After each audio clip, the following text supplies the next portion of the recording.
ദൈവത്തിരുനാമത്തിന് മഹത്വം ഉണ്ടാകട്ടെ. വേദപുസ്തകത്തിൽ ചില പെട്ടകങ്ങൾ നമ്മളെ ദർശിക്കുന്നുണ്ട്. പല പെട്ടകങ്ങളിൽ ചിലതൊക്കെ നമുക്ക് ഈ എപ്പിസോഡുകളിൽ പഠിക്കാനും പഠിപ്പിക്കുവാനും ഞാൻ ആഗ്രഹിക്കുന്നു. ദൈവമക്കൾക്കറിയാവുന്നതും കേട്ടിട്ടുള്ളതുമാണെങ്കിലും ആവർത്തിച്ച് കേൾക്കുമ്പോൾ വീണ്ടും അതിൽ നിന്ന് ചില പുതിയ ചിന്തകൾ, പുതിയ മന്നകൾ ലഭിക്കുവാനായി നിങ്ങൾ ദൈവത്തോട് പ്രാർത്ഥിക്കണം. ഒന്നാമത്തെ പെട്ടകം നോഹയുടെ പെട്ടകമാണ്.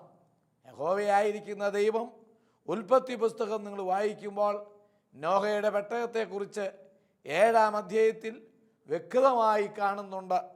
യഹോവയായ ദൈവം നോഹയോട് പെട്ടകം ഉണ്ടാക്കാൻ കൽപ്പിക്കുകയാണ്. ജലപ്രളയത്തിൽ ഭൂമി നശിക്കുമ്പോൾ, ജലപ്രളയത്തിൽ വലിയ വലിയ മരങ്ങൾ കടപഴകി ഒഴുകുമ്പോൾ, ജലപ്രളയത്തിൽ ജീവജാലങ്ങൾ ഇല്ലാതായിത്തീരുമ്പോൾ സ്വർഗത്തിലെ ദൈവം നോഹയോടും കുടുംബത്തോടും മനസ്സലിയുന്നതായി അവിടെ വായിക്കുന്നു. അതുകൊണ്ട് തന്നെ ഈ ജലപ്രളയത്തിൽ നിന്നും, ഈ ഭീകരമായിരിക്കുന്ന അന്തരീക്ഷത്തിൽ നിന്നും, ഭയാനകമായിരിക്കുന്ന അവസ്ഥയിൽ നിന്നും തൻ്റെ പ്രിയപ്പെട്ടവരെ അവനെയും അവൻ്റെ കുടുംബത്തെയും രക്ഷിക്കേണ്ടത് ദൈവത്തിൻ്റെ കടമയും ദൈവത്തിന് അനിവാര്യമായ പദ്ധതിയുമായി യഹോവയായ ദൈവം എടുക്കുകയാണ്. അനുഗ്രഹിക്കപ്പെട്ട ദൈവമക്കളെ, അവിടെ ദൈവം വളരെ വ്യക്തമായി നോഹയോട് ചില കാര്യങ്ങളൊക്കെയും കൽപ്പിക്കുന്നുണ്ട്. അവിടെ ഒരു പെട്ടകത്തെക്കുറിച്ച് ചില പദ്ധതികൾ നിമിത്തമാണ്, അഥവാ ആ പെട്ടകത്തിൻ്റെ പ്ലാൻ, ആ പെട്ടകത്തിൻ്റെ ഉയരം, അതിൻ്റെ വീതി, അതിൻ്റെ നീളം. അപ്പോൾ ദൈവത്തിനൊരു പദ്ധതിയുണ്ട്. എന്ത് ക്രമീകരിച്ചാലും അതിൻ്റേതായിരിക്കുന്ന അടുക്കും ചിട്ടയും വേണമെന്ന് ദൈവത്തിന് നിർബന്ധമുണ്ട്. ദൈവം തൻ്റെ വിശുദ്ധ ജനത്തെ നശിപ്പിക്കാൻ ആഗ്രഹിക്കുന്നേ ഇല്ല. എന്തെല്ലാം നാശനഷ്ടങ്ങൾ ചുറ്റുപാടുകളിൽ ഉണ്ടായാലും, ഏതെല്ലാം അപകടങ്ങൾ ചുറ്റുപാട് നടന്നാലും, അവനെ കാത്തിരിക്കുന്ന, അവനെ വിശ്വസിക്കുന്ന, അവനിൽ അഭയം പ്രാപിക്കുന്ന ഒരു വ്യക്തിയെയും നശിപ്പിക്കാൻ ദൈവം ഉദ്ദേശിക്കുന്നില്ല. ആ കാര്യം ദൈവമക്കൾ പ്രത്യേകിച്ച് പഠിക്കണം. ആ കാര്യം ദൈവമക്കൾ പ്രത്യേകിച്ച് മനസ്സിലാക്കണം. ദൈവത്തിൻ്റെ പദ്ധതി എന്തെന്ന് എന്നെക്കുറിച്ച്, നിന്നെക്കുറിച്ച് ദൈവത്തിൻ്റെ പദ്ധതി അറിയണം. പലപ്പോഴും നമ്മൾ പറയാറുണ്ട്, ഞാൻ ഒരു മുടിയിഴ അല്ലെങ്കിൽ ഒരു മുടിനാരിൻ്റെ ഇടയിൽ ഞാൻ രക്ഷപ്പെട്ടു പോയി, ബൈ ചാൻസിൽ ഞാൻ രക്ഷപ്പെട്ടു. കൂടെ ഉണ്ടായിരുന്ന പലരും അപകടം അയ്യോ എന്ന് വിളിച്ചതാണ്, അപകടം സുനിശ്ചയമായി കണ്ടതാണ്. മുമ്പിൽ ചീറിപ്പാഞ്ഞു വന്ന വാഹനമായിരുന്നു അത്.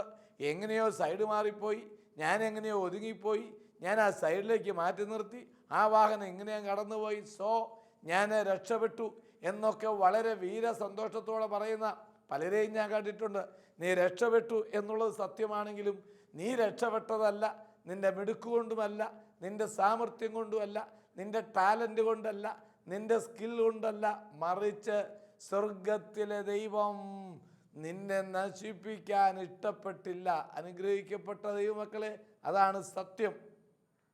പലപ്പോഴും ഞാൻ എന്നുള്ളതല്ല, എന്നെ എൻ്റെ ദൈവം കാത്തു എന്നെപ്പോഴും ഓർത്തുകൊള്ളണം. ഞാൻ അല്ല, എന്നെ എൻ്റെ ദൈവം കാത്തു എന്ന് തിരിച്ച് അറിയണം. അപ്പോൾ തൻ്റെ പ്രിയപ്പെട്ട ജനത്തെ സംരക്ഷിക്കുവാൻ യഹോവയായ ദൈവം നോഹയെയും കുടുംബത്തെയും ദൈവത്തിന് കരുതലുള്ളത് കൊണ്ട് ആ ജലപ്രളയത്തിൽ നിന്നും സംരക്ഷിക്കാൻ ഒരു പെട്ടകമുണ്ടാക്കാൻ പറഞ്ഞു. ആദ്യത്തിൽ ഒരു കണക്കിൽ ആ പെട്ടകത്തിൻ്റെ മറ്റൊരു വ്യാഖ്യാനം, ക്രോധത്തിൻ്റെ നടുവിൽ ദൈവം നമുക്കായി ഒരു സുരക്ഷാ കേന്ദ്രം ഉണ്ടാക്കിയിരിക്കും. ഏത് പ്രശ്നങ്ങളുടെയും നടുവിൽ യഹോവയായ ദൈവം നമുക്കായി ക്രമീകരണങ്ങൾ ചെയ്യും. അതുകൊണ്ട് തന്നെയാണ് പഴയ കാലത്ത് ഇസ്രയേലിൽ യഹോവയായിരിക്കുന്ന ദൈവം സങ്കേത പട്ടണങ്ങൾ നിർമ്മിക്കാൻ പറഞ്ഞതും അതുകൊണ്ടാണ്. അബദ്ധവശാൽ കൈപ്പഴ പറ്റി ഒരുത്തനെ കൊന്നുപോയാൽ ഓടിപ്പോയി ഒളിച്ചിരിക്കേണ്ടതിനായി യഹോവയായ ദൈവം കൽപ്പിച്ച് നിയമിച്ചാക്കിയ 6 സങ്കേത പട്ടണത്തെക്കുറിച്ചൊക്കെ ബൈബിളിൽ പറയുന്നത് നാം പഠിച്ചു പോകുന്നുണ്ട്. ദൈവത്തിന് സ്തോത്രം. അബദ്ധവശാൽ, മനഃപൂർവ്വം അല്ല, നേരത്തെ വിചാരിച്ചതും അല്ല, അങ്ങനെ ചെയ്യണമെന്ന് മനസ്സിൽ പോലും വിചാരിച്ചിട്ടും ഇല്ലായിരുന്നു. ബൈ ചാൻസിൽ, അബദ്ധവശാൽ, യാദൃച്ഛികമായി ഒരു കൈപ്പിഴ പറ്റിയവനെ പോലും നഷ്ടപ്പെടുത്താൻ, അവനെപ്പോലും നശിപ്പിക്കാൻ സ്വർഗത്തിലെ ദൈവം ആഗ്രഹിക്കുന്നില്ല. പല്ലിന് പകരം പല്ല്, കണ്ണിന് പകരം കണ്ണ് എന്ന ഒരു കാലഘട്ടമായിരുന്നല്ലോ അന്ന്. ഒരു മനുഷ്യനെ കൊന്നുപോയാൽ അവൻ്റെ ബന്ധുമിത്രാദികൾക്ക് വേണമെങ്കിൽ അവനെ കൊല്ലാമായിരുന്നു. രക്തത്തിന് പകരം രക്തം ചിന്തിക്കാമായിരുന്നു. അതാണ് ആ കാലത്തെ നിയമം. എന്നാൽ ആ നിയമം അറിയാമായിരിക്കുന്ന ദൈവം ഇസ്രായേൽ ജനത്തിന് ഒരു സങ്കേത പട്ടണം ഉണ്ടാക്കാൻ പറയുകയാണ്. എന്തുകൊണ്ടെന്നാൽ അബദ്ധവശാൽ, കൈപ്പിഴ പറ്റി, മനഃപൂർവമല്ലാത്ത, ഒരിക്കൽ പോലും ദോഷം ചെയ്യണമെന്ന് വിചാരിക്കാത്ത ഒരു സമയത്ത്, നനയ്ക്കാത്ത നാഴികയിൽ ഒരബദ്ധം പറ്റിയാൽ അവന് മാനസാന്തരപ്പെടാനും അവന് പശ്ചാത്തപിക്കാനും ആ ക്രോധത്തിൽ നിന്ന്, ശത്രുവിൻ്റെ കയ്യിൽ നിന്ന് അവനെ രക്ഷിക്കണമെന്ന് ദൈവത്തിന് പദ്ധതിയുള്ളത് കൊണ്ടാണ് ദൈവം സങ്കേത പട്ടണം നിയമിച്ചാക്കിയത്. യോർദാൻ അക്കരെ 3 യോർദാൻ ഇക്കരെ 3 6 സങ്കേത പട്ടണം യഹോവയായ ദൈവം ആക്കി വെച്ചിട്ടുള്ളതൊക്കെ യോശുവായുടെ പുസ്തകം 7-ാം അധ്യായം വായിക്കുമ്പോൾ നമുക്കത് മനസ്സിലാക്കാൻ സാധിക്കും. 20-ാം അധ്യായത്തിൽ 7-ാമത്തെ വാക്യം മുതൽ വ്യക്തമായിട്ടും കൊടുത്തിട്ടുണ്ട്. ഞാനിപ്പോൾ ആ ഭാഗത്തേക്ക് ഒന്നും കടന്നു പോകുന്നില്ല. 6 പട്ടണത്തിന് വളരെ പ്രാധാന്യമുള്ള സ്ഥാനങ്ങളിൽ മാത്രമാണ് പ്രിയപ്പെട്ട ദൈവമക്കളെ നമുക്കായി ദൈവം ഒരുക്കി വെച്ചിട്ടുള്ളത്. ഓർക്കുക, നമ്മുടെ ഏത് പ്രതിസന്ധിയിലും, നമ്മുടെ ഏത് അവസ്ഥയിലും നമുക്ക് അനുകൂലമായ സാഹചര്യം ഉണ്ടാക്കിത്തരാൻ എൻ്റെ ദൈവത്തിന് മനസ്സുണ്ട്. അവിടെയാണ് നിങ്ങൾ പഠിക്കേണ്ടത്. നമ്മുടെ ഏത് പ്രതിസന്ധിയും, നമ്മുടെ ഏത് വിഷയവും, നമ്മുടെ ഏത് ഭാരവും ലഘൂകരിക്കാൻ ദൈവത്തിന് താല്പര്യമുണ്ടെന്ന് നിങ്ങൾ മനസ്സിലാക്കണം. യോർദാൻ അക്കരെ 3 കൊടുത്തേരെ. ആൾ സഞ്ചാരം കുറവാണ് എങ്കിലും അവിടെയും കൊടുക്കും 3, ഇപ്പറയും കൊടുക്കും 3. അങ്ങനെ 6 സങ്കേത പട്ടണം, കേദശ് എന്നും ശേഖേം എന്നും ഹെബ്രോൻ എന്നും ബേസർ എന്നും രാമോത്ത് എന്നും കോലാൻ എന്നും പേരുള്ള 6 സങ്കേത പട്ടണം. ഒരു കണക്കിന് പറഞ്ഞാൽ ദൈവം ക്രോധത്തിൽ നിൽക്കുന്ന ജനങ്ങളിൽ നിന്ന്, ശത്രുക്കളിൽ നിന്ന്, അപകടത്തിൽ നിന്ന്, അലറുന്ന സിംഹത്തിൽ നിന്ന് സ്വർഗത്തിലെ ദൈവം എന്നാളും തൻ്റെ പ്രിയപ്പെട്ടവരെ മാറ്റി നിർത്തിയിട്ടുണ്ട്, അവരെ സംരക്ഷിച്ചിട്ടുണ്ട്. അതുകൊണ്ട് തന്നെയാണല്ലോ ഉത്തമഗീതം 4-ാം അധ്യായമൊക്കെ വായിക്കുമ്പോൾ, 8-ാമത്തെ വാക്യങ്ങളൊക്കെ വായിക്കുമ്പോൾ നമുക്കറിയാവുന്നതാണ്. കാന്തേ, ലെബാനോനെ വിട്ട് എന്നോട് കൂടെ വരിക, അമാനാമുകളം, ശനീർ, ഹെർമോൻ കൊടിമുടികൾ നീ വിട്ടുപോരുക, പുള്ളിപ്പുലികളുടെ പർവ്വതങ്ങൾ, സിംഹങ്ങളുടെ ഗുഹകൾ വിട്ട് എന്നിലേക്ക് വരണമെന്ന് എപ്പോഴും ദൈവം കാക്ഷിക്കുന്നു. അപകടം പതിയിരിക്കുന്ന സിംഹങ്ങളുടെ ഗുഹ, അപകടങ്ങൾ പതിയിരിക്കുന്ന പുള്ളിപ്പുലികളുടെ സഹവാസം, ഇതെല്ലാം വിട്ടേച്ച് നീ എൻ്റെ അടുക്കിലേക്ക് വരണം. ഈ ലോകമെന്ന പുള്ളിപ്പുലികളുടെ നാട്ടിലാണ്. ഈ ലോകമെന്ന സിംഹങ്ങളുടെ ഗുഹകൾക്ക് തുല്യമാണ്. ഈ ലോകമെന്ന് വിശ്വസിക്കാൻ കഴിയാത്തവണ്ണം അധപ്പതിച്ചുകൊണ്ടിരിക്കുന്നു. ബന്ധങ്ങൾക്ക് ക്ഷയം സംഭവിച്ചിരിക്കുന്നു. വിശ്വാസം എവിടെയൊക്കെയോ മറഞ്ഞിരിക്കുന്നു. ഒരു വ്യക്തിയെപ്പോലും വിശ്വസിക്കാൻ കഴിയാത്ത ദ്രവ്യാഗ്രഹികളുടെ ഒരു കൂട്ടം വർദ്ധിച്ചുകൊണ്ടിരിക്കുന്നു.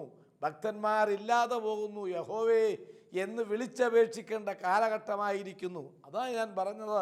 സിംഹങ്ങളുടെ ഗുഹ, പുള്ളിപ്പുലികളുടെ പർവ്വതങ്ങൾ വിട്ടുപോരുക. ഞാൻ പറഞ്ഞതിൻ്റെ അർത്ഥം, ക്രോധങ്ങളുണ്ടായ കാലഘട്ടങ്ങളിലൊക്കെ യഹോവയായ ദൈവം തൻ്റെ ഭക്തജനങ്ങൾക്ക് വേണ്ടി പെട്ടകം നിർമ്മിക്കുമായിരുന്നു എന്നാണ് ഞാൻ പറഞ്ഞതിൻ്റെ അർത്ഥം. ജലപ്രളയം വന്നപ്പോൾ അതിൽ നിന്ന് രക്ഷപ്പെടാൻ യഹോവയായ ദൈവം കൽപ്പിച്ചു, ഒരു പെട്ടകം ഉണ്ടാക്കിക്കൊള്ളണം. ആ പെട്ടകം ഗോഫർ മരം കൊണ്ട് വേണം. അതാണ് വളരെ വ്യക്തം. ആ പെട്ടകത്തിൻ്റെ നീളം 300 മുഴം, വീതി 50 മുഴം, ഉയരം 30 മുഴം. ഓർത്തോണം, ഇതെല്ലാം ദൈവത്തിൻ്റെ പദ്ധതിയാണ്. ദൈവത്തിന് ഏത് കാര്യത്തിനും അടുക്കും ചിട്ടയും ഉണ്ട്. ദൈവം ഒരു അഴവനായി സംസാരിക്കത്തില്ല. ദൈവത്തിൻ്റെ എല്ലാത്തിനും കറക്റ്റായ ഒരു കണക്കുണ്ട്. അതാണ് ദൈവമക്കൾ ഓർക്കേണ്ടത്. ദൈവം അടുക്കും ചിട്ടയുമുള്ള ദൈവമാണ്. അതുകൊണ്ട് തന്നെ ദൈവമക്കൾ എല്ലാ രംഗത്തും അടുക്കും ചിട്ടയും ഉള്ളവൻ ആയിരിക്കണം. കൊടുക്കൽ വാങ്ങലിൽ നിങ്ങൾ അടുക്കും ചിട്ടയും ഉള്ളവർ ആയിരിക്കണം. ഭക്ഷണ ക്രമീകരണങ്ങളിൽ നിങ്ങൾ അടുക്കും ചിട്ടയും ഉള്ളവർ ആയിരിക്കണം. വസ്ത്രധാരണയിൽ നിങ്ങൾ അടുക്കും ചിട്ടയും ഉള്ളവർ ആയിരിക്കണം. ബന്ധങ്ങൾ സൂക്ഷിക്കുന്നതിൽ നിങ്ങൾ അടുക്കും ചിട്ടയും ഉള്ളവർ ആയിരിക്കണം. ഓഫീസിൽ ജോലി ചെയ്യുമ്പോൾ ചെയ്യുന്ന ജോലി ക്രമീകരിക്കപ്പെട്ട് അടുക്കും ചിട്ടയുമായി ജനങ്ങൾക്ക് പ്രയോജനീഭവിക്കുന്ന വിധത്തിൽ സർക്കാർ ഓഫീസിൽ നീ ഒരു ഉദ്യോഗസ്ഥനാണെങ്കിൽ നിന്റെ അടുക്കും ചിട്ടയും ബഹുമാനപ്പെട്ട സർക്കാരിൻ്റെ മുഖച്ഛായ വർദ്ധിപ്പിക്കും, മനുഷ്യന് പ്രയോജനപ്പെടുകയും ചെയ്യും. പ്രിയപ്പെട്ടവരെ, എല്ലാത്തിനും അടുക്കും ചിട്ടയും വേണം. ഇരിക്കുന്നിടത്തും നടക്കുന്നിടത്തും സംസാരിക്കുന്നിടത്തെല്ലാം അടുക്കും ചിട്ടയും ആകണം. അത് ക്രമീകരണമാണ് ജീവിതത്തിൽ. അത് ദൈവത്തിൻ്റെ പദ്ധതിയാണ്. ദൈവം മോശയോട് ഒരു പെട്ടകം ഉണ്ടാക്കാൻ പറഞ്ഞാൽ മോശയ്ക്ക് ഇഷ്ടമുള്ള അളവിൽ പെട്ടകം ഉണ്ടാക്കാൻ ദൈവം ഉദ്ദേശിച്ചിട്ട് ഇല്ല. മോശയ്ക്ക് ഇഷ്ടമുള്ള മരം കൊണ്ട് പെട്ടകം ഉണ്ടാക്കാൻ ദൈവം അനുവാദവും കൊടുത്തിട്ടും ഇല്ല. ദൈവം ഒരു കാര്യം അനുവദിക്കുമ്പോൾ അതിൻ്റെ മറവിൽ ദൈവത്തിൻ്റെ പദ്ധതിയും പരിപാടിയും ഉണ്ടായിരിക്കും. ഒരു ദൈവ പൈതൽ യേശു ക്രിസ്തുവിലേക്ക് വരുമ്പോൾ അവൻ്റെ ജീവിതം വ്യത്യാസമുള്ളതായിരിക്കണം. അത് ദൈവത്തിൻ്റെ ഹിതത്തിനൊത്തതായിരിക്കണം. ദൈവത്തിൻ്റെ പരിപാടിക്കും ദൈവത്തിൻ്റെ പ്ലാനും പദ്ധതിക്കും അത് യോജിച്ചതായിരിക്കണം.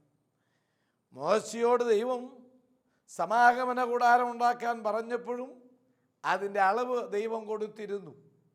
അതിനകത്തുള്ള ഉപകരണങ്ങളുടെ പട്ടിക ദൈവം കൊടുത്തിരുന്നു. ഇഷ്ടമുള്ളതെല്ലാം വാരിക്കൂട്ടാൻ മോശയ്ക്ക് അവിടെ അധികാരമില്ല. ആ ദേവാലയത്തിൻ്റെ അളവ് കൊടുത്തിരുന്നു. അതിനകത്തുള്ള ക്രമീകരണങ്ങൾ കൊടുത്തിരുന്നു.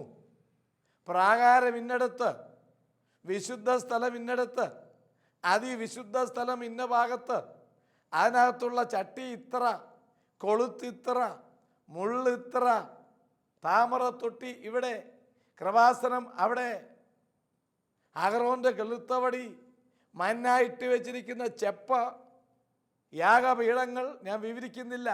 അതെല്ലാം മോശയോട് ദൈവം യഥാസ്ഥാനത്താക്കണമെന്ന് കൽപ്പിച്ചിരുന്നു.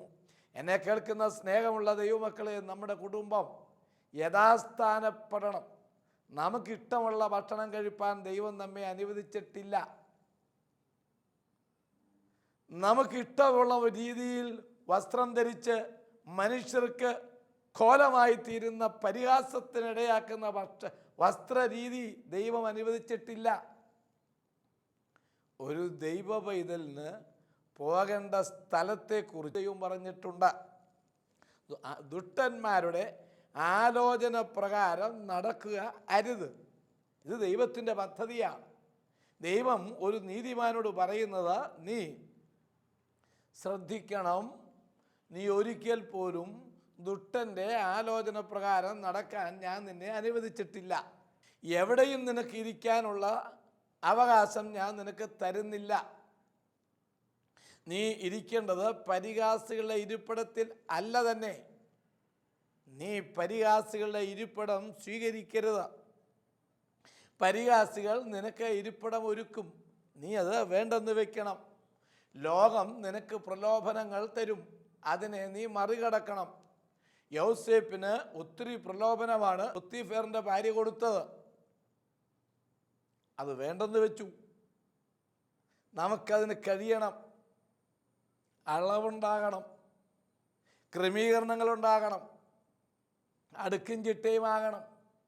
എത്ര പ്രിയപ്പെട്ട ദൈവമക്കളെ ഓർക്കുക, നീ അവിടെ ഇരിക്കരുത്, നീ അവിടെ നടക്കരുത്, നീതിമാന്റെ കൂടാരത്തിൽ വസിക്കണം. ഞാൻ പറഞ്ഞത്, യഹോവയായിരിക്കുന്ന ദൈവം പെട്ടകം തരും. പക്ഷേ പെട്ടകം തരുന്നതിൻ്റെ പുറകിൽ ദൈവത്തിൻ്റെ പദ്ധതിയും പരിപാടിയും അനുസരിച്ച് ജീവിക്കാൻ പറ്റുകയുള്ളൂ. ദൈവം ദൈവമക്കൾക്ക് അനുഗ്രഹം തരും, പക്ഷേ അത് ദൈവത്തിൻ്റെ കൃപയ്ക്കൊത്തവണ്ണമായിരിക്കും. ദൈവം ദൈവമക്കളെ അനുഗ്രഹിക്കും, അത് ദൈവിക അനുഗ്രഹമായിരിക്കും. ലോകം തരുന്ന സമാധാനമേ അല്ല, ദൈവം തരുന്നത്. അത് യേശു പറഞ്ഞു, ഞാൻ നിനക്കൊക്കെ സമാധാനം തരികയാണ്. നിങ്ങൾ വിചാരിക്കുന്ന പോലെ ലോകത്തിൻ്റെ സമാധാനം അല്ല നിങ്ങൾ എന്നിൽ നിന്ന് പ്രതീക്ഷിക്കേണ്ടത്. എന്നിൽ നിന്ന് നിങ്ങൾ പ്രതീക്ഷിക്കേണ്ടത് ദൈവിക സമാധാനമായിരിക്കണം. പറഞ്ഞു വന്നതിൻ്റെ അർത്ഥം, ജീവിതത്തിൽ അടുക്കും ചിട്ടിയൊക്കെ വേണം. എന്തും ചെയ്തിട്ട് എങ്ങനെയും ജീവിച്ചിട്ട് നിത്യത കിട്ടണം എന്നാഗ്രഹിക്കുന്നത് മടയത്തരമാണ്. ചില ആളുകൾ അങ്ങനെയുണ്ട്. സ്വന്തം കാര്യം നടക്കാൻ എന്തും ചെയ്യുക. ഒരു ഹോട്ടലിൽ കയറിയ ഒരു മനുഷ്യൻ ഇങ്ങനെ ഭക്ഷണം കഴിച്ചു എന്ന് ഞാൻ കേട്ടിട്ടുണ്ട്. ഭക്ഷണം കഴിച്ചു കഴിഞ്ഞപ്പോൾ ഒരു പരിചയവുമില്ല ആ വ്യക്തിക്ക് ആ ഹോട്ടൽ ഉടമയോടോ ആ ഹോട്ടലിനോടോ ഒരു പരിചയവും മുൻപരിചയമൊന്നും ആ വ്യക്തിക്കില്ല. ഭക്ഷണം കഴിഞ്ഞപ്പോൾ കൗണ്ടറിൽ ചെന്നിട്ട് അദ്ദേഹം പറഞ്ഞു എന്നാണ് ഞാൻ വായിക്കുന്നത്, എൻ്റെ തുക, എൻ്റെ പറ്റ് എത്രയാണെന്ന് വെച്ചാൽ അങ്ങോട്ട് കുറിച്ച് വയ്ക്കണം, അങ്ങ് എഴുതി വയ്ക്കണം. ആ ഉടമസ്ഥൻ കണ്ണു പിടിച്ച് അത്ഭുതപ്പെട്ടു, മൂക്കത്ത് വിരൽ വെച്ചു. നിങ്ങളെ എനിക്ക് ഒരു പരിചയവുമില്ല, നിങ്ങൾ ആദ്യമായിട്ടാണ് ഇവിടെ വരുന്നത്.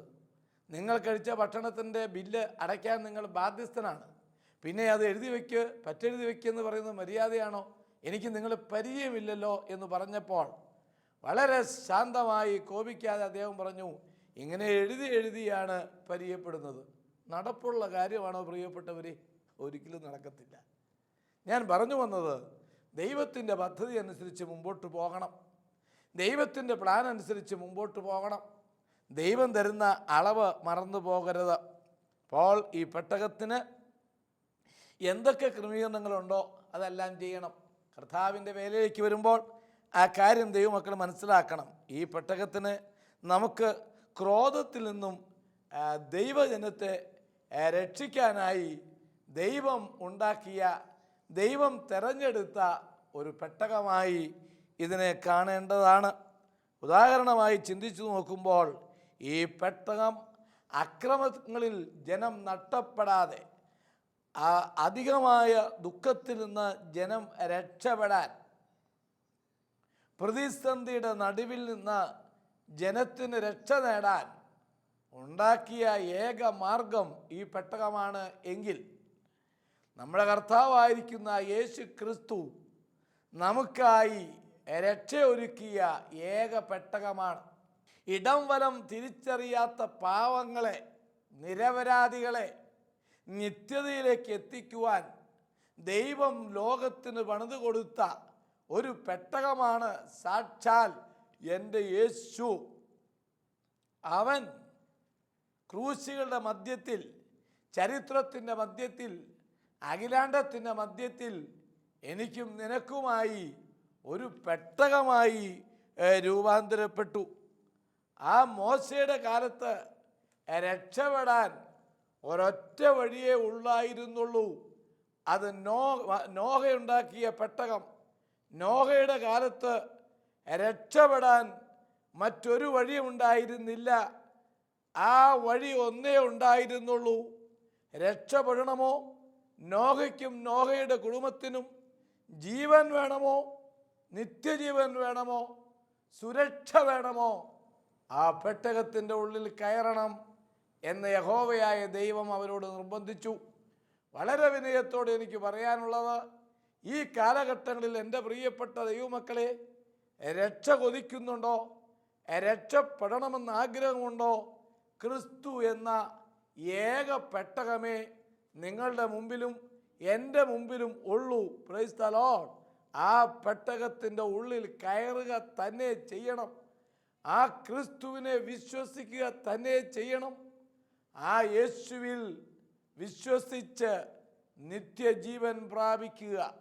അവനെ കൈക്കൊണ്ട് അവൻ്റെ നാമത്തിൽ വിശ്വസിക്കുന്ന ഏവർക്കും ദൈവമക്കളാകാൻ അവൻ അവകാശം കൊടുത്തിട്ടുണ്ട്. മറ്റൊരുത്തനിലും രക്ഷ ഇല്ല. നാം രക്ഷിക്കപ്പെടാൻ ആകാശത്തിൻ്റെ കീഴിൽ ഭൂമിയിൽ നൽകപ്പെട്ട മറ്റൊരു നാമവും ഇല്ല തന്നെ. വേറെ ഒരു പെട്ടകം നോഹയുടെ കാലത്ത് ജലപ്രളയത്തിൽ നിന്ന് രക്ഷപ്പെടാൻ ഉണ്ടാകാത്തതുപോലെ തന്നെ ഈ കാലഘട്ടത്തിൽ ക്രിസ്തു ഒഴികെ ഒരു രക്ഷകൻ നമുക്കില്ല. നമുക്ക് അതിൽ കയറാം, നമുക്ക് അതിനകത്ത് പ്രവേശിക്കാം. ഈ പെട്ടകം നീതിമാന്മാർക്ക് മാത്രമുള്ള പെട്ടകമാണ്. എല്ലാവർക്കും ഈ പെട്ടകത്തിൽ കയറാൻ സാധ്യമല്ല. നോഹ നീതിമാനാണെന്ന് ദൈവം കണ്ടിരുന്നു.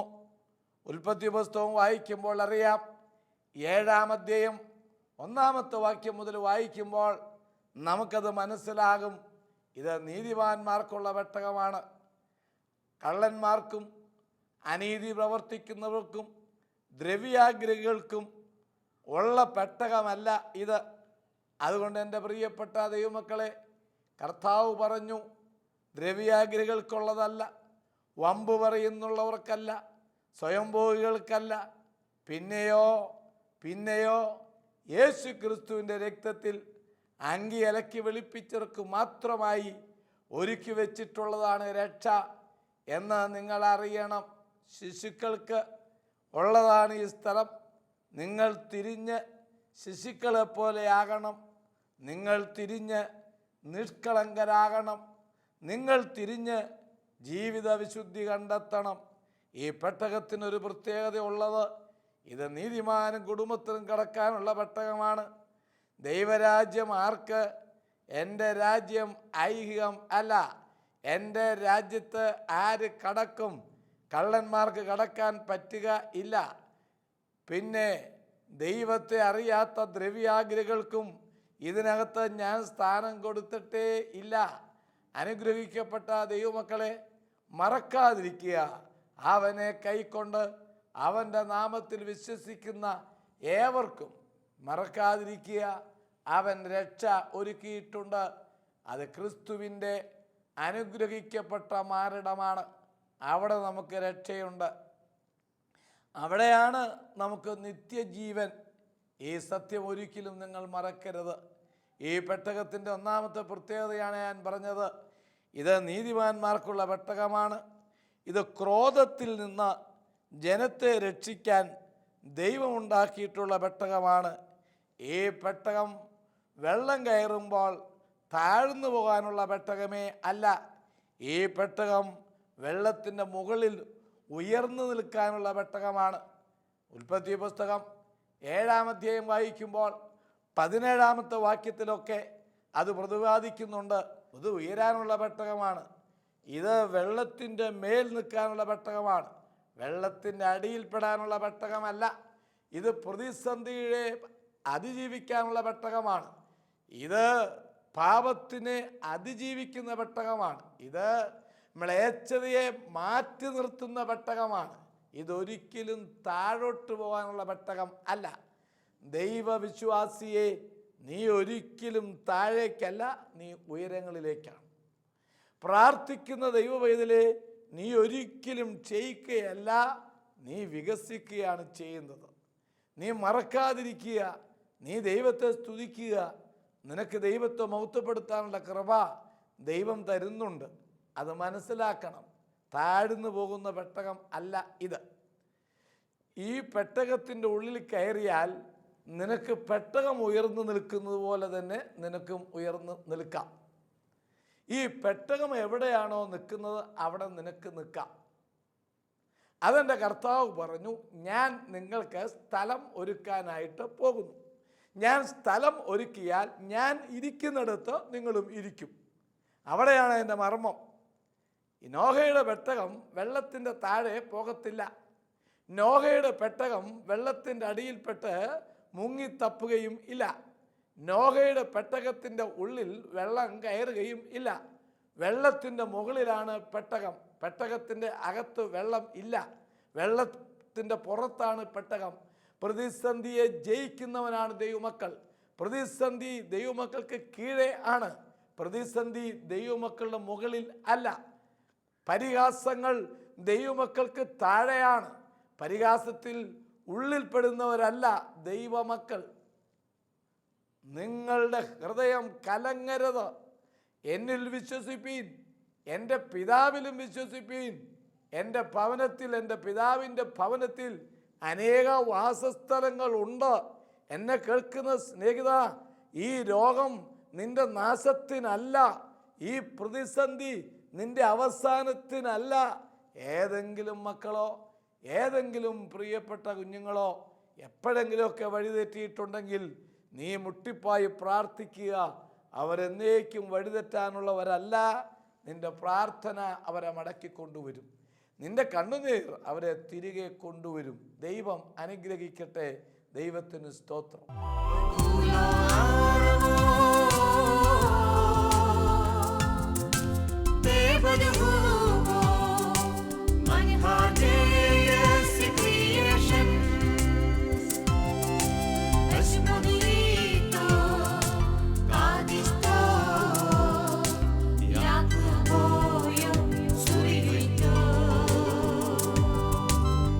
Bye.